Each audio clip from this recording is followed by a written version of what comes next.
মৰমৰ ছাত্ৰ ছাত্ৰীসকল, আজি আমি অসমীয়া ভাষাৰ নত্যবিধিৰ বিষয়ে পঢ়িম। নত্যবিধি নত্যবিধি কাক বোলে আৰু এই বিধিৰ নিয়মবোৰ লিখা। অৰ্থাৎ আমি প্ৰথম নত্যবিধি কাক বোলে জানিম, তাৰপিছত ইয়াৰ নিয়মসমূহ চাম। আহা, নত্যবিধি যি বিধিমতে দন্তীয়া ন মূৰ্ধন্য ন হয় তাকে কি বুলি কোৱা হয়? নত্যবিধি বুলি কোৱা হয়। অৰ্থাৎ যি বিধিমতে দন্তীয়া ন মূৰ্ধন্য ন হয় তাকে কি বুলি কোৱা হৈছে? নত্যবিধি বুলি কোৱা হৈছে। ইয়াৰ নিয়মবোৰ চাওঁ আহা। ৰি, ৰ আৰু মূৰ্ধন্যাক্ষৰ পিছত থকা দন্তীয়া ন কি হয় বুলি কৈছে? মূৰ্ধন্য ন হয় বুলি কৈছে। অৰ্থাৎ এটা শব্দত যদি ৰি আখৰটো থাকে বা ৰ আখৰটো থাকে বা মূৰ্ধন্যাক্ষ আখৰটো থাকে, তাৰ পিছৰ দন্তীয়া নটো কি হয় বুলি কৈছে? মূৰ্ধন্য ন হয় বুলি কৈছে। চাওঁ আহা। ঋণ, এই ঋণত ৰিৰ পিছত থকা দন্তীয়া নটো কি হৈ গৈছে? মূৰ্ধন্য ন হৈ গৈছে। তৃণ অৰ্থাৎ দন্তীয়া ত তাত ৰিকাৰ, এই ৰিৰ পৰিৱৰ্তে ৰিকাৰ আহিছে। তাৰ পিছৰ দন্তীয়া নটো কি হৈছে? মূৰ্ধন্য ন হৈছে। তৃণ। মৰণ, ৰৰ পিছত থকা দন্তীয়া ন মূৰ্ধন্য ন হয়। আমি জানোৱেই, ইয়াতে দেখিছোৱে ৰি ৰ শৰ পিছত ৰি ৰ আৰু মূৰ্ধন্যাক্ষৰ পিছত থকা দন্তীয়া ন মূৰ্ধন্য ন হয়। ঠিক তেনেধৰণে কৰ্ণ অৰ্থাৎ ৰৰ পিছত থকা মূৰ্ধন্য ন হৈ গৈছে। ইয়াতে চোৱা, ৰৰ পিছত কি হৈছে? এইটো দন্তীয়া ন আছিল, মূৰ্ধন্য ন হৈ গৈছে ৰৰ পিছত থকাৰ কাৰণে। ঠিক তেনেধৰণে বৰ্ণ, ইয়াতেও ৰৰ পিছত থকাৰ কাৰণে কি হৈছে? ৰৰ পৰিৱৰ্তে আমি এই ৰেফ ব্যৱহাৰ কৰোঁ। এই ৰেফ। কৰ্ণ, ক যোগ ৰ যোগ দন্তীয়া ন যোগ হৈ কি হৈ গৈছে? ৰৰ পিছত থকাৰ কাৰণে দন্তীয়া নটো মূৰ্ধন্য ন হৈ গৈছে। ঠিক তেনেধৰণে বৰ্ণ, ব যোগ ৰ যোগ দন্তীয়া ন, ৰৰ পিছত থকা দন্তীয়া নটো কি হৈ গৈছে? মূৰ্ধন্য ন হৈ গৈছে। বৰষুণ, ইয়াতেও মূৰ্ধন্যাক্ষৰৰ পিছত থকা দন্তীয়া নটো মূৰ্ধন্য ন হৈ গৈছে। অৰ্থাৎ এই ৰি, ৰ আৰু মূৰ্ধন্যাক্ষৰ পিছত যদি দন্তীয়া ন থাকে, সেইটো মূৰ্ধন্য ন হয়। অৰ্থাৎ আমি যেতিয়া ৰি আখৰ লিখিম, তাৰ পিছৰ দন্তীয়া নটো বা ৰ লিখিম বা মূৰ্ধন্যাক্ষ লিখিম, তাৰ পিছত সদায় মূৰ্ধন্য ন বহে। নেক্সট চাওঁ আহা। মূৰ্ধন্য ত বৰ্গৰ কোনো বৰ্ণৰ লগত দন্তীয়া ন যুক্ত হলে সেই দন্তীয়া নটো কি হৈ যায়? মূৰ্ধন্য ন হৈ যায়। অৰ্থাৎ মূৰ্ধন্য ত বৰ্গ বুলি ক'লে ইয়াত চাবা চাৰ্টখনত, এই মূৰ্ধন্য ত বৰ্গ বুলি ক'লে মূৰ্ধন্য ত, মূৰ্ধন্য থ, মূৰ্ধন্য দ, মূৰ্ধন্য ধ, মূৰ্ধন্য ন, এই গোটেইকেইটা আখৰকে কি বুলি কোৱা হৈছে? এই মূৰ্ধন্য ত বৰ্গ বুলি কোৱা হৈছে। এই মূৰ্ধন্য ত বৰ্গ। এই ত বৰ্গৰ কোনো বৰ্ণৰ লগত দন্তীয়া ন যুক্ত হলে অৰ্থাৎ যোগ হৈ থাকিলে সেই দন্তীয়া নটো কি হয়? মূৰ্ধন্য ন হয় বুলি কৈছে। চাওঁ আহা। যেনেকুৱা ঘণ্টা, ইয়াত মূৰ্ধন্য ত বৰ্গৰ এই মূৰ্ধন্য তৰ লগত এই দন্তীয়া নটো যুক্ত হৈ আছে, আৰু দন্তীয়া ন যুক্ত হৈ থাকিলে কি হয়? মূৰ্ধন্য ন হৈ যায়। অৰ্থাৎ এই ঘণ্টাত মূৰ্ধন্য নদ্যান্ত হৈছে। সেই গতিকে মূৰ্ধন্য ন হোৱাৰ কাৰণে ওপৰত মাত্ৰা নাই। অণ্ড, ইয়াতেও ত বৰ্গৰ লগত এই ত বৰ্গৰ নইডিয়ান দ হৈ আছে, এই দটোৰ লগত যুক্ত হৈ আছে। মূৰ্ধন্য দৰ লগত যুক্ত হৈ আছে। মূৰ্ধন্য দৰ লগত যুক্ত হৈ থকাৰ কাৰণে কি হৈ গৈছে? এই মূৰ্ধন্য দৰ লগত যুক্ত হৈ থকাৰ কাৰণে অণ্ড, এই নইডিয়ান দটো মূৰ্ধন্য দ হৈছে। ঠিক তেনেধৰণে এই দ্বন্দ্বটো, এই নইডিয়ান দটো কি হৈছে? মূৰ্ধন্য নইডিয়ান দ হৈছে।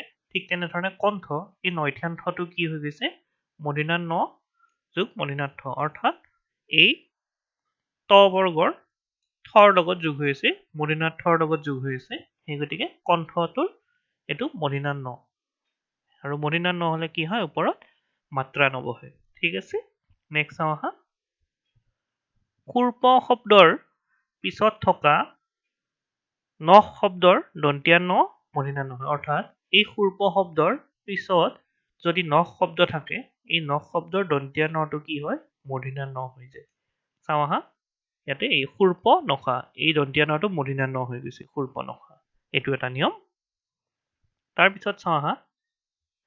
প্ৰ, পূৰ্ব, অপৰ আদিৰ পিছত যদি অহ্ন শব্দ থাকে এই অহ্ন শব্দৰ দন্তীয়া নটো কি হয় মূৰ্ধন্য ন হয় অৰ্থাৎ এই অহ্নত দন্তীয়া ন হৈ আছিল যোগ কিন্তু যেতিয়া দুয়োটা যোগ হৈ যায় যোগ হৈ যোৱাৰ লগে লগে কি হৈ যায় এইটো মূৰ্ধন্য ন হয় ইয়াত চাবা প্ৰ তাৰ লগত অহ্ন যোগ হৈ গ'ল এই অহ্নৰ হন্যাস নটোৰ এইটো দন্তীয়া ন প্ৰ যোগ অহ্ন যোগ হৈ প্ৰাহ্ন হ'ল ইয়াত চোৱা মন কৰা এই হন্যাস নটো কিন্তু মূৰ্ধন্য ন ঠিক তেনেধৰণে পূৰ্বৰ লগত যদি অহ্ন যোগ হয় পূৰ্বাহ্ন হয় হন্যাস ন এইটো মূৰ্ধন্য ন ঠিক তেনেধৰণে অপৰৰ লগত যদি অহ্ন যোগ হয় তেতিয়াহ'লে কি হ'ব অপৰাহ্ন এই অপৰাহ্নৰ হন্যাস নটো এইটো কি মূৰ্ধন্য ন ঠিক আছে আমি এই প্ৰথম চাৰিটা চালো তাৰপিছত নেক্সট চাওঁ আহা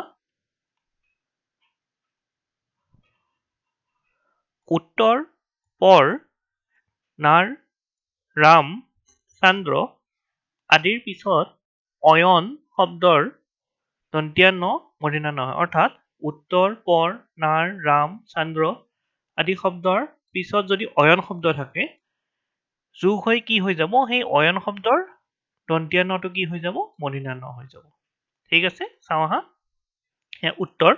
উত্তৰৰ লগত অয়ন যোগ হোৱাৰ লগে লগে কি হৈ গ'ল উত্তৰায়ণ হৈ গ'ল অয়ন যোগ হোৱাৰ লগে লগে কি হ'ল উত্তৰায়ণ এই দন্তীয়া নটো কি হৈ গ'ল মূৰ্ধন্য ন হৈ গ'ল উত্তৰায়ণ ঠিক তেনেধৰণে পৰৰ লগত যদি অয়ন যোগ হয় পৰায়ণ নাৰৰ লগত অয়ন যোগ হ'লে নাৰায়ণ ৰামৰ লগত অয়ন যোগ হ'লে ৰামায়ণ চান্দ্ৰৰ লগত অয়ন যোগ হ'লে কি হ'ব চান্দ্ৰায়ণ অৰ্থাৎ উত্তৰ পৰ নাৰ ৰাম আৰু চান্দ্ৰ ইয়াৰ পিছত যদি অয়ন শব্দটো যোগ হয় এই অয়ন শব্দটো যদি যোগ হৈ যায় তেতিয়াহ'লে কি হ'ব পিছৰ যোগ হোৱাৰ পিছত উত্তৰায়ণ পৰায়ণ নাৰায়ণ ৰামায়ণ আৰু চান্দ্ৰায়ণৰ এই দন্তীয়া নবিলাক কি হৈ গৈছে মূৰ্ধন্য ন হৈ গৈছে এইটো এটা নিয়ম তাৰপিছত চাবা ঐক্ষ শব্দৰ পিছত উহিনী শব্দৰ দন্তীয়া ন মূৰ্ধন্য ন হয় অৰ্থাৎ ঐক্ষ শব্দৰ পিছত যদি উহিনী শব্দ থাকে এই উহিনীৰ দন্তীয়া নটো কি হৈ গৈছে মূৰ্ধন্য ন হৈ গৈছে চাওঁ হা এয়া ঐক্ষহিনী ইয়াত এই দন্তীয়া নটো কি হৈ গৈছে ঐক্ষ শব্দৰ পিছত থকা কাৰণে উহিনী শব্দৰ দন্তীয়া নটো মূৰ্ধন্য ন হৈ গৈছে ঠিক আছে এইটো এটা নিয়ম নেক্সট চাওঁ আহা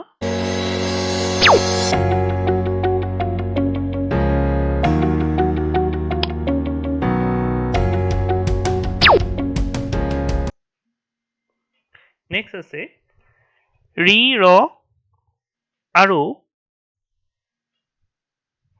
স এই ৰি ৰ স যে আছে এই ৰি ৰ স আৰু দন্তীয়া নৰ মাজত ক বৰ্গৰ কোনো বৰ্ণ বা প বৰ্গৰ কোনো বৰ্ণ বা স্বৰবৰ্ণ বা অন্তস্থ জ ৱ আৰু হ থাকে তেন্তে দন্তীয়া ন মূৰ্ধন্য ন হয় অৰ্থাৎ এই ৰি ৰ স অৰ্থাৎ মূৰ্ধন্য স আৰু দন্তীয়া নৰ মাজত ক বৰ্গৰ কোনো বৰ্ণ বা প বৰ্গৰ কোনো বৰ্ণ বা স্বৰবৰ্ণ বা অন্তস্থ জ ৱ আৰু হ থাকে তেন্তে সেই দন্তীয়া ন মূৰ্ধন্য ন হয় চাওঁ আহা কৃপন ইয়াৰে দন্তীয়া নটো মূৰ্ধন্য ন হোৱাৰ কাৰণ হ'ল এই প বৰ্গৰ কোনো বৰ্ণ আছে দন্তীয়া নৰ আগত সেই গতিকে কি হৈ গৈছে কৃপনৰ এই দন্তীয়া নটো মূৰ্ধন্য ন হৈ গৈছে আৰু তাৰ আগত কি আছে ৰিকাৰ আছে ৰি আছে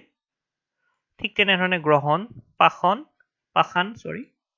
ৰাৱণ আদি শব্দৰ দন্তীয়া ন মূৰ্ধন্য ন হৈ গৈছে এইটো অলপ মনত ৰখাত অসুবিধা ইয়াত চাই ল'বা এই ক বৰ্গ প বৰ্গ বুলি ক'লে এইকেইটা আখৰ ক বৰ্গ বুলি ক'লে এইকেইটা আখৰ আৰু স্বৰবৰ্ণ বুলি ক'লে অ আ হ্ৰস্ব ই দীৰ্ঘ ই এইকেইটা হ্ৰস্ব উ দীৰ্ঘ উ ৰি এ ঐ ও ঔ এই আখৰকেইটা তাৰপিছত জ অন্তস্থ জ ৱ আৰু হ থাকে তেন্তে তাৰ দন্তীয়া ন মূৰ্ধন্য ন হৈ যাব এই আখৰকেইটাৰ এই শব্দকেইটাৰ চৰি নেক্সট চাবা কিছুমান শব্দত স্বাভাৱিকতে মূৰ্ধন্য ন হয় তেনে শব্দবোৰ হ'ল বীণা বাণী বাণ বণিক বাণিজ্য বিশেষ লৱণ মণি শোষণ তোষণ পোষণ আদি শব্দৰ এই দন্ত্যান্নবিলাক মূৰ্ধন্য হয় কি হৈছে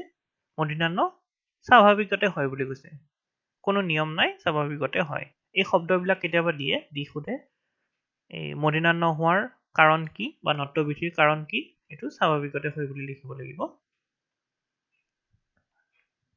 নেক্সট চাওঁ আহা নত্যবিধিৰ নিয়ম নাখাতে অৰ্থাৎ কিছুমান শব্দ আছে সেই শব্দবিলাকত নত্যবিধিৰ কোনো নিয়ম নাখাতে ক'ত নাখাতে বিদেশী শব্দৰ ক্ষেত্ৰত এতিয়া যদি আমি কওঁ বিদেশী শব্দ কি যিবিলাক শব্দ আমাৰ ভাৰতীয় নহয় বা অসমীয়া নহয় ইয়াত চাবা কৰোনা শব্দটো এই কৰোনা দন্ত্যান্ন যে হৈছে ইয়াত নত্যবিধিৰ নিয়ম নাখাতে এনেই ৰৰ পিছত দন্ত্যান্ন মূৰ্ধন্য হৈ যায় এই কৰোনাত কিন্তু ৰ বা অৰ পিছত থকা কিন্তু কৰোনাৰ ক্ষেত্ৰত কি কৈছে এই নত্যবিধিৰ নিয়ম খাটা নাই তাৰ পিছত চাবা জাপান ইয়াতেও নত্যবিধিৰ নাম নাখাতে এই নিয়ম নাখাতে সৰি তাৰ পিছত চাবা কোৰাণ এই কোৰাণতো কি হৈছে ৰৰ পিছত থকা দন্ত্যান্ন মূৰ্ধন্য হৈ যোৱা নাই ইয়াতে কাৰণটো কি হৈ গ'ল এই নত্যবিধিৰ নিয়ম নাখাতে এইবিলাক হৈছে বিদেশী শব্দ একে চমুকৈ ক'বলৈ গ'লে বিদেশী শব্দৰ ক্ষেত্ৰত কি হয় বিদেশী শব্দৰ ক্ষেত্ৰত কোনো ধৰণৰ